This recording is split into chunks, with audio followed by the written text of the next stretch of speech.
우리 12장 15절에서 21절 우리 함께 읽도록 하겠습니다. 예수께서 아시고 거기를 떠나가시니 많은 사람이 따르는지라. 예수께서 그들의 병을 다 고치시고 자기들을 나타내지 말라 경고하셨으니 이는 선지자 이사야를 통하여 말씀하신 바 보라 내가 택한 종 곧 내 마음에 기뻐하는 바 내가 사랑하는 자로다. 내가 내 영을 그에게 줄 터이니 그가 심판을 이방에 알게 하리라. 다투지도 아니하며 들레지도 아니하리니 아무도 길에서 그 소리를 듣지 못하리라. 상한 갈대를 꺾지 아니하며 꺼져가는 심지를 끄지 아니하기를 심판하여 이길 때까지 하리니 또한 이방들이 그의 이름을 바라리라 함을 이루려 하심이니라. 아멘. 오늘은 이방인이라는 제목으로 하나님의 말씀을 사랑하는 성도님들과 함께 나누도록 하겠습니다. 지난주에 우리가 이 세상의 말씀을 따르는 사람들과 말씀을 죽이려는 사람으로 나뉘어져 있다라고 말씀을 드렸죠. 세상 참 복잡해 보이는 것 같아 보이지만 세상은 딱 두 부류의 사람밖에 없습니다. 하나님을 따르는 자, 하나님을 따르지 않는 자, 남자, 여자. 하나님은 이 세상을 굉장히 복잡하게 만드신 것 같지만 어찌 보면 딱 두 부류로만 만들어놨습니다. 의인이냐, 죄인이냐. 딱 두 부류에 대해서만 이야기를 하고 있어요. 지난주에는 손 마른 사람, 특별히 오른손 마른 사람을 통해서 말씀을 따르는 치유함을 얻는 사람들이 누구인가, 혹은 말씀을 거역하는 사람들이 누구인가라는 것을 보여드렸습니다. 그 말씀을 통해서 우리가 깨달아야 하는 것은 무엇이냐면 말씀을 내가 알고 있다고 생각하는 순간 나는 말씀을 모르는 상태이고 내가 말씀을 모르기에 말씀을 알기를 원합니다라는 요구가 있는 순간 그 사람은 말씀을 아는 사람이 되는 것입니다. 놀라운 게 이 성경에서는 이런 청개구리와 같아 보이는 모습들이 굉장히 많이 있습니다. 오늘 설교 제목은 이방인입니다. 이방인인데요. 이방인은 하나님의 백성이기 위해서 우리는 이 땅에 이방인으로 살아야 한다라고 이야기하고 있죠. 이 말은 무엇이냐면 내가 이 세상에 속한 자가 아닌 이방인이라는 자각을 하고 살아야 한다라는 것입니다. 나의 시민권은 이 땅에, 이 나라에, 여기에 속한 곳에 있는 것이 아니라는 것을 명확히 내가 알고 있어야 내가 진정 시민권이 어디에 있는지를 깨달아 알 수 있고 내 시민권이 있는 그곳을 사모할 수밖에 없는 것이죠. 그곳이 내가 돌아가야 될 고향인 것입니다. 이렇게 성경에서 보면은요, 내가 의인이라고 생각하면 죄인이라고 합니다. 근데 내가 죄인이라고 고백하니까 너는 의인이래요. 이게 되게 성경은 청개구리 같습니다. 이렇게 생각하면 이게 아니래요. 이렇게 생각해야지 내가 원래 생각했던 대로다라는 것입니다. 고로 구원받았다라고 생각하는 사람들은 도리어 내 구원을 위해 오늘 최선을 향해서 달려가는 사람들이다라고 이야기를 하고 있습니다. 마치 내가 이루었담을 얻은 것이 아니요, 표대를 향하여 정신없이 달려가는 겁니다. 근데 나는 구원을 받았거든요. 근데 다른 사람들이 볼 땐 구원 못 받은 사람처럼 행위를 하고 있는 것입니다. 그런데 어떤 이들은 나는 구원받았습니다 라고 이야기하면서 전혀 구원받지 않는 사람의 삶과 행동과 태도를 보이며 살아간다라는 것이죠. 고로 내 스스로 하나님 앞에서 내가 어떠한 모습과 어떠한 태도로 취해야 되는지를 우리는 다시금 오늘 본문의 말씀을 통해서 잘 생각해 볼 필요성이 있는 것입니다. 예수님께서 예수님을 죽이려고 하는 그런 사람들을 피해서 안식일 회당에서 나오신 다음에 이어서 다른 사람들도 여러 사람들을 고쳐 주십니다. 그리고는 나음을 입은 자들에게 나를 알리면 안 된다라고 이야기를 하세요. 나를 드러내지 마. 너 낳은 것에 있어서 나에 대해 언급하지 마라고 예수님께서 당부하십니다. 도대체 예수님은 누구에게 감추시려고 이렇게 그들의 입을 함구하신 것일까요? 그러니까 어떤 대상에게 알려지면 안 되니까 알리지 않으려고 하시는 거잖아요. 이렇게 예수님께서 말씀하신 이유가 선지자 이사야의 이야기다라고 이야기를 하고 있습니다. 이사야의 내용을 보시면 하나님의 뜻을 가진 메시아가 와서는 이방인들에게 심판을 선언할 것을 말씀하십니다. 여기서부터 바리새인들의 성경 해석의 오류가 일어나요.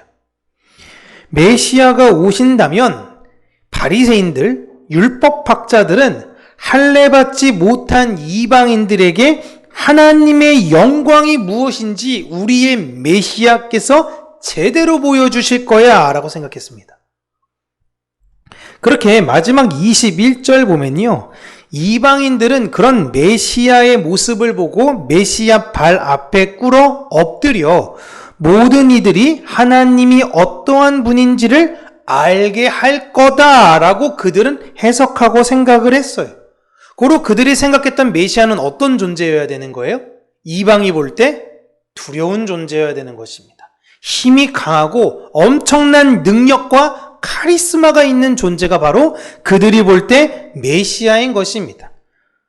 그런데 그들이 볼 때 이 예수라는 사람 자체는요, 말도 잘하는 것 같아요. 능력도 합격입니다. 그런데 하나 문제가 있는 게 무엇이냐면 우리가 가르치는 율법대로 사람들에게 가르치지 않는다라는 것입니다.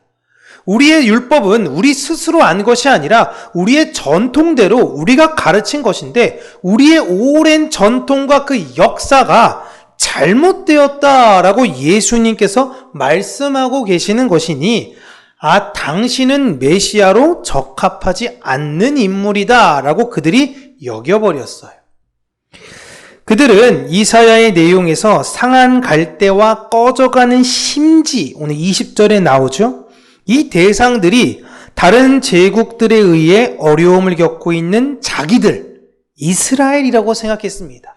아수르에게 고난당해, 바벨론에게 고난당해, 틈틈이 애굽이 올라와, 또 지나고 나니까 메대와 바사가 일어나고, 그 다음에 계속 이게 여러 나라 알렉산더가 일어나더니 이제 헬라 제국이 되고, 이제는 로마에 이르기까지 계속 핍박의 역사들만 다녀왔던, 이제 나라가 망하고 망해가는 자신들의 상황이 상한 갈대요 꺼져가는 심지라고 생각을 했던 거예요.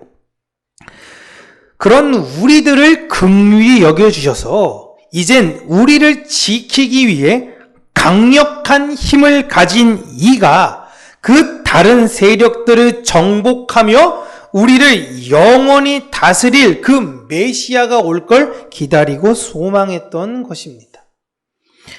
그런데 그 메시아께서는 어떠한 일을 하시면요, 19절에 보시면 다투지도 않고 거리에서 소리치지도 않고 길에서 아무도 그의 소리를 듣지 못할 것이다 라고 이야기를 하는 겁니다. 이게 굉장히 난해 구절이었던 거예요, 그들이 볼 때. 왜냐하면 그들의 해석과는 좀 안 맞거든요. 싸워서 이겨야 되고 다퉈야 되는데 그 대상이 와서는 싸우지도 않고 뭔가 뒤집어 엎지도 않고 아무도 그 사람의 소리를 못 듣는다? 이게 도대체 무슨 내용이냐라는 것이죠. 그는 상한 갈대를 꺾지 아니하고 꺼져가는 심지를 끄지 아니하여 심판하여 이길 때까지 그렇게 할 것이고 이방들이 그의 이름을 바라는 것을 이루게 하려는 것이다 라는 것에 대해서 그들은 19절을 제외한 나머지 것을 통해 자신에게 유리한 대로 해석을 하여 메시아를 규정했습니다.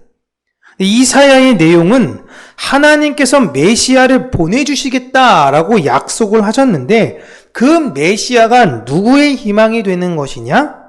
모든 연약한 이들의 희망이 될 것이다 라는 내용이에요. 그 존재가 상한 갈대와 같은 꺼지기 직전의 심지와도 같은 구원 자체가 다 없는 물론 유대인도 그런 것이 있지만 이방인과 같은 그들에게 희망으로 메시아가 오실 것이다 라는 것입니다. 이 말은 메시아가 오는데 그 메시아는 굉장히 낯설게 오신다라는 거예요. 굉장히 낯설게. 그렇다면 여기에서 연약함의 상징으로 나오는 이 이방인들은 도대체 누구냐라는 겁니다. 이 이방인. 이스라엘 사람들에게 있어서 이방인은 이제는 할례받지 않는 사람들이라고 이야기하지 않죠. 중동 사람들 다 할례하니까요. 그들이 볼 때 언약, 율법의 말씀대로 그 야훼 하나님을 섬기지 않는, 그 절기를 지키지 않는 사람들은 이방인입니다. 우리나라에서 이방인으로 명칭을 하면 어느 나라 사람이냐면 우리나라 사람 빼고 다 이방 사람이죠. 그러면 북한은 이방 사람입니까, 여러분? 북한은? 문규 형제 어떻게 생각해요? 통일. 그렇죠. 우리나라 사람이라는 거죠? 예. 법적으로 우리나라 사람이잖아요. 거기는 지금 괴뢰 정부가 우리나라 땅을 강제로 지금 통치하고 있는 상태잖아요. 예? 그래서 여러분 아십니까? 우리나라의 평안 남북도 지사가 계세요. 함경 남북도 지사가 계세요. 그분 그냥 직함만 주고 아무런 일도 안 해요. 그냥 계시는 거예요. 그거 하시는 분들이. 우리나라에게 있어서 실제로는 일본, 중국, 미국 이런 사람들이 이방인이죠. 우리 동네로 따지자면 자, 인천을 떠나서 인천 이외 지역 사람들은 다 이방인입니다. 더 이제 이걸 좁혀요. 서구로만 가요. 송도 사람들은 이방인이에요. 얘 더 좁혀요. 연희동으로 가죠. 청라 사람들은 이방인이에요. 이렇게 더 좁혀서 내 가족으로 가면 우리 가족 아닌 사람들은 다 이방인입니다. 사실상은 그래요. 1942년 알베르 까뮈의 데뷔작이자 글을 알린 엄청난 베스트셀러인 이방인이라는 작품이 있습니다. 들어는 보셨을 수 있을 거예요. 저 이 작품 읽었을 때 첫 줄 한 줄 딱 읽었을 때 너무 강렬했었어요. 첫 줄 한 줄이. 오늘 엄마가 죽었다. 아니 어쩌면 어제 모르겠다. 이게 첫 줄이에요. 오늘 엄마가 죽었는데 아니 어쩌면 어제인가? 잘 모르겠다. 이게 시작이에요. 이방인이라고 시작했는데 와 시작부터 너무 낯설어. 야 너무 낯설지 않습니까? 프랑스 식민지였던 알제리에서 직장 생활을 하던 메르소가 본국에 살고 계신 양로원에 계신 그의 어머니의 부고 소식을 들으면서 이 작품은 시작이 됩니다. 가족마저도 떨어져 있다 보니 철저하게 남이 되어져 버린 어머니 죽음에서도요 갔는데 사람들은 자기한테 다 손을 잡으면서 어떡해 너무 슬프지 너무 괴롭지 하나도 안 괴로워. 엄마랑 그동안에 관계가 없었으니까 내가 어떻게 해야 될지를 모르는 거예요. 실제로 내가 괴롭지 않은데 괴로워해야 되나? 나중에 밖에서 사람들을 만나서 예를 들면 식사를 합니다. 아 그동안 왜 이렇게 안 왔어요? 근데 웬일이에요 이렇게 오고 아 어머니가 돌아가셔서 왔습니다. 어떻게 괜찮아요? 너무 많이 상심되시죠? 나는 상심이 안 돼요. 이런 상황인 거예요. 근데 다른 사람들은 나를 보면 다 위로해 주려고 하는 거죠. 너무 낯설죠. 그 주인공의 모습을 보면서 사람은 본질적으로 어찌 보면 서로가 다 가족마저도 이방인이겠구나라고 생각을 했습니다. 그런데 서로가 계속 이방인이에요. 서로가 낯선 사람이면요. 서로를 향한 의심과 서로를 향한 적개심이 발생될 수밖에 없습니다. 여러 가지 불안 요소들이 있을 수밖에 없기 때문에 사람들은 서로의 이해관계로 묶여서 자신을 보호하고 싶어 해요. 대한민국 사람으로 보호받고 싶고요. 어느 지역에 있어서 내가 보호받고 싶고요. 어떤 성을 가진 사람들끼리 모여서 내가 보호받고 싶고 어떤 학벌을 가져서 보호받고 싶어요. 사람들이 왜 이렇게 아파트를 이렇게 한국 사람들은 선호할까요? 대한민국 안에 오랜 DNA의 이 전쟁의 아픔 속에 우리는 스스로 우리가 지켜야 된다는 생각이 굉장히 강합니다. 그런데 나를 지키기 위해선 좀 그룹이 크고 강해야 되는 거예요. 그래서 이왕이면 사람들이 아파트를 선호하지만 대단지 아파트, 좀이면 잘 나가는 그런 지역의 아파트를 사람들은 선호해서 자기들끼리의 힘을 키워가 결국은 나를 보호하고 싶은 원리 때문에 한국 사람들은 특별히 아파트에 대한 집착이 클 수밖에 없어요. 그런 환경으로 자신의 관계를 묶어 서로가 이방인의 관계가 아니라 편과 편으로 이렇게 나눠지고 있는 상황입니다. 같은 아파트에서도 얼마나 싸웁니까? 야, 쟤네는 야, 너네는 임대 아파트잖아. 그럼 너는 저기 초등학교 가. 우린 이 초등학교 갈게. 사람들은 그렇게 자꾸만 서로에 있어서 어떠한 환경으로 묶으려고 하는 게 사람들의 모습이고, 그게 이방인적인 속성이 있는 것입니다. 예수님 당시의 종교 지도자들은요, 율법이라는 틀 아래에 자신들이 묶이고 싶어 했어요. 그런데 율법을 해석하는 게 바리새인, 사두개인, 그 다음에 헤롯 당, 그 다음에 에센파, 이렇게 세례 요한을 따랐던 사람들, 열심당, 이렇게 해석했던 것이 좀 달랐던 뿐이지, 이 사람들을 크게 묶으면 뭐에 묶여있냐? 율법에 묶여있는 사람들입니다. 그러니까 기본이 율법의 틀 안에서 자신들을 묶이고 싶어 했어요. 그래서 그 율법 아래에 들어오지 못하는 사람들은 철저하게 배격하고 무시하여 자신들과 다른 이방인으로 만들었습니다. 그들이 생각할 때 메시아는 자신들과 같은 이해관계 속에 묶여야 돼요. 그래서 계속 물어보지 않습니까? 사두개인이 와서 물어보고요. 바리새인이 와서 물어보고요. 서기관이 와서 계속 물어보고요. 요한의 제자들이 와서 계속 물어봐요. 왜? 당신의 율법은 도대체 어디에 묶여 있습니까? 이왕이면 우리와 같이 묶여 있었으면 좋겠습니다. 라는 질문을 다 하고 있는 거예요.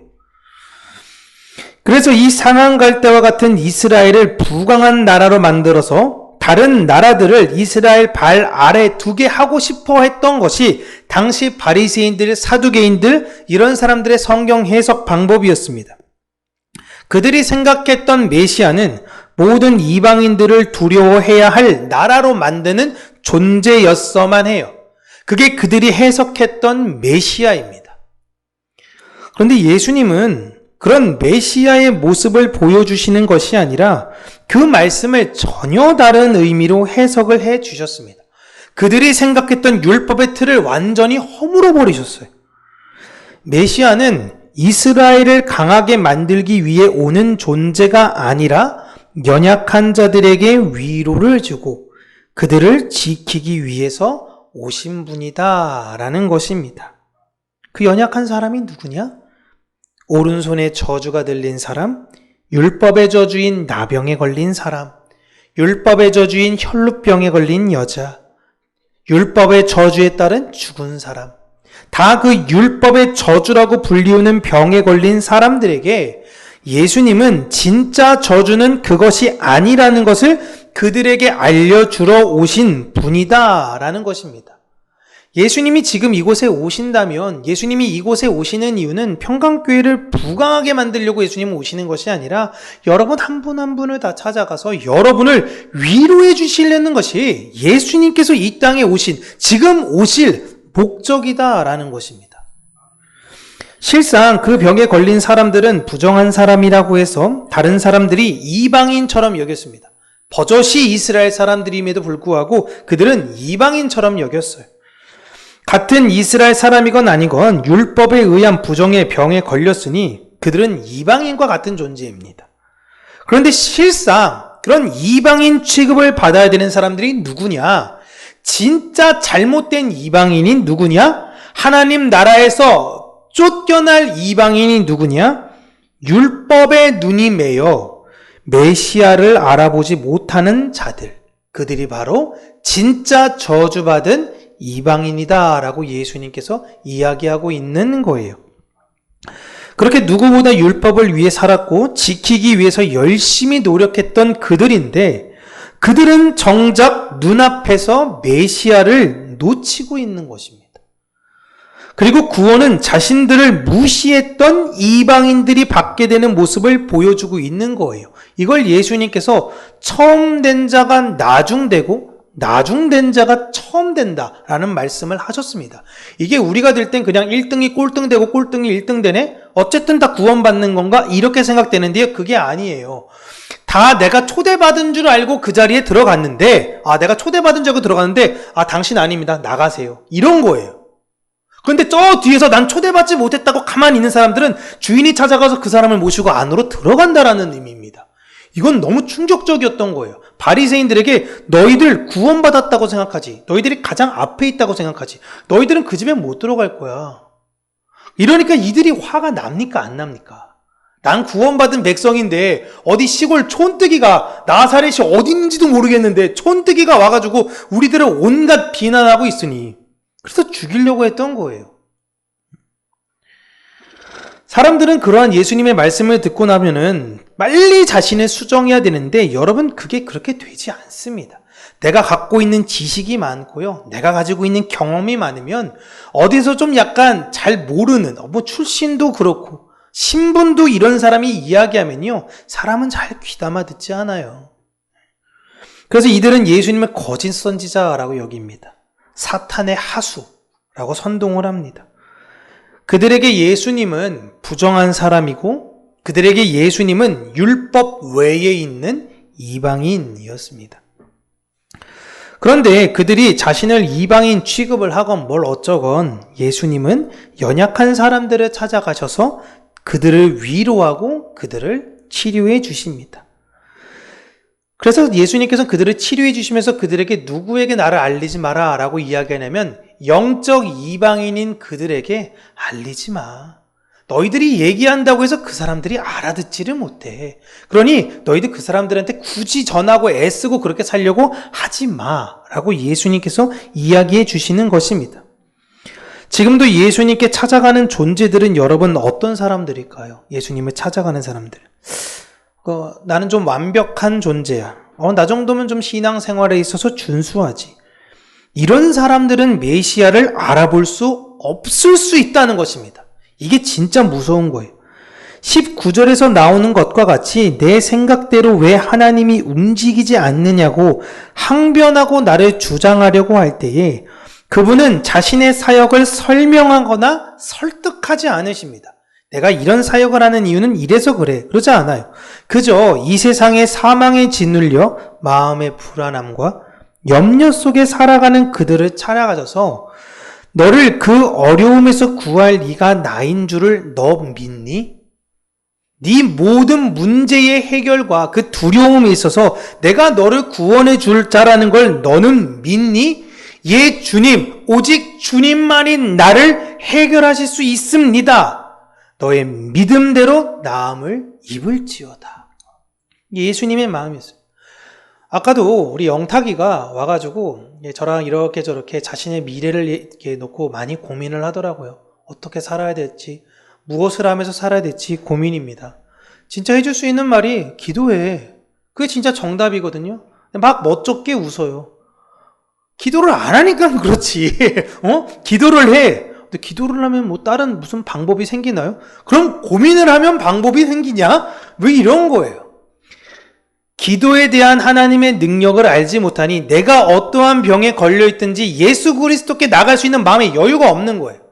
그런데 그 상황에서 하나님께서 더 매몰차게 힘들게 만드시게 돼요. 다시금 내가 예수 그리스도를 바라볼 수밖에 없게 하나님께서는 만들어 가시는 과정이 성경의 내용인 것이죠.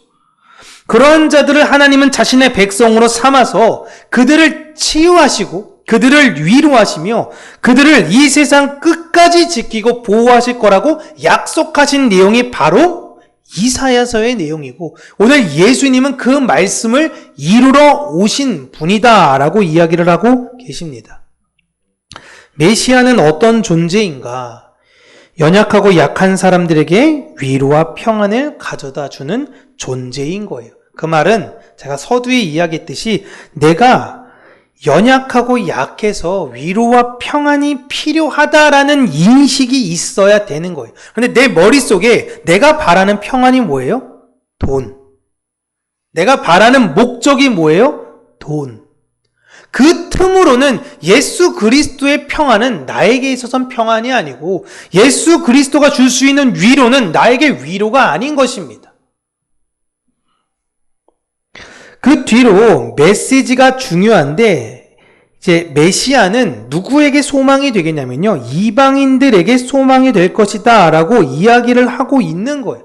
그러니까 예수님은 이 세상의 이방인들, 이 세상과 어울리지 못하고 이 세상에 마음을 두지 못하는 자들을 위해 오시고 그들에게 진짜 소망을 주어 그들을 천국 시민 삼으실 것이다 라는 약속의 내용을 하고 계신 것입니다. 예수님이 이 세상에 왜 오셨습니까? 우리 크리스마스 때 이제 서로 기뻐하고 축하하고. 예수님은 대한민국을 더 부강하게 만들어주러 오신 분이 아니고요. 평강교회를 더 큰 부흥으로 이끌어주기 위해 오신 분 또한 아닙니다. 이 세상의 것으로 우리의 삶을 충만케 해주려고 오신 분이 아니에요. 그걸 성경을 지득하니 읽어보면 누가 그걸 계속적으로 이야기하냐면 사탄이 약속합니다. 너 나한테 엎드려 절해. 내가 세상 모든 걸 너에게 줄게. 모든 것까진 바라지도 않냐? 내가 이 정도 줄까? 너 엎드려 절할 수 있어? 예, 엎드려 절하겠습니다. 세상 모든 이들이 다 그 금신상 앞에 엎드려 절할 때 하나님의 뜻대로 엎드려지지 않는 사람이 있다라는 것입니다. 그들이 고백하는 게 무엇입니까? 우리는 하나님 앞에서 약속했기 때문에 절대 그 금신상 앞에서 절할 수 없다라는 것입니다. 우리를 저 타는 풀무불에 집어 넣는다고 하여도 우리는 늘 수 없습니다. 하나님이 우리를 지켜주실 겁니다. 그러나 그리 아니하실지라도 우리는 왕의 신상 앞에서 절을 할 수 없습니다. 이렇게 이방인과 같은 고백들을 하는 사람들이 있다. 결국 그들을 보호해 주시는 것을 우리를 다니엘서를 통해서 이야기해 주시잖아요. 그분과 아무 상관도 없어서 이 세상에 소망도 없이 살았던 이방인과 같은 우리에게 참 소망을 주심으로 내가 살아야 할 이유를 알려주시고 우리를 자신의 백성으로 삼기 위해서 오신 분이십니다. 여러분, 이 세상에서 돈이 진짜 많은 사람이 평안해 보이는 삶을 보이는 것과 돈이 진짜 없는 사람인데 이 사람이 평안한 모습을 보이는 이 두 사람을 봤을 때 여러분 누가 더 힘이 강력할 거라고 생각하십니까? 돈이 진짜 많은 사람이 평안한가? 나도 돈 그 정도 있으면 나도 평안할 수 있겠지. 근데 돈이 아무것도 없어. 쥐뿔도 없어. 저 사람 인생대로 살라 그러면 난 그냥 죽어버릴 거야. 이런데 그에게 평안이 나와요. 그의 힘은 여러분 어마어마하게 강력한 것입니다. 왜 하나님께서 하나님의 백성들에게 부유함을 허락해 주지 않으시냐면 하실 수 있으세요. 근데 이 세상을 보여주시면서 나의 백성은 나를 지지하고 나를 사랑하며 나를 따라오는 나의 백성들은 아무것도 없을지라도 무화과 나무 잎사귀가 마르고 그 어떤 것 아무것도 없을지라도 그는 나로 인해 평안을 보이는 자라는 걸 이 세상에 보임으로 이 세상이 진짜 하나님을 두려워하게 만드신다라는 것입니다.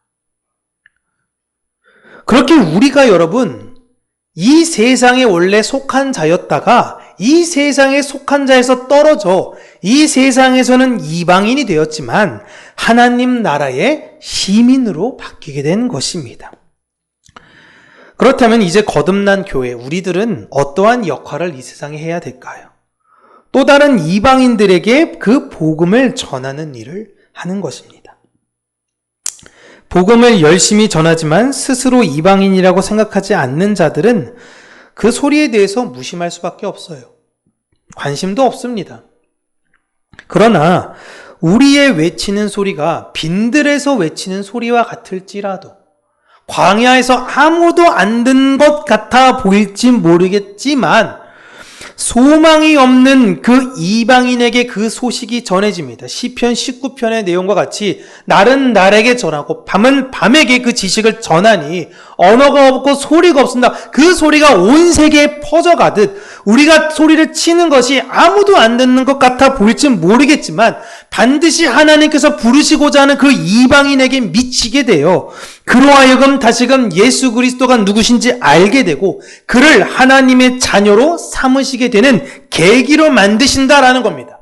그래서 천국에 가면 하나님의 백성들이 하나님에게 듣는 소리가 무엇이냐면 칭찬이 무엇이냐면 너 왜 이렇게 열심히 했니? 너가 저 사람들 다 구원했단다라는 거예요. 근데 난 저 사람한테 복음을 제대로 전한 적이 없거든요. 근데 저 사람은 나를 통해서 그 구원에 대한 메시지를 듣게 되는 것입니다. 나의 삶과 나의 행동과 이런 것을 통해서.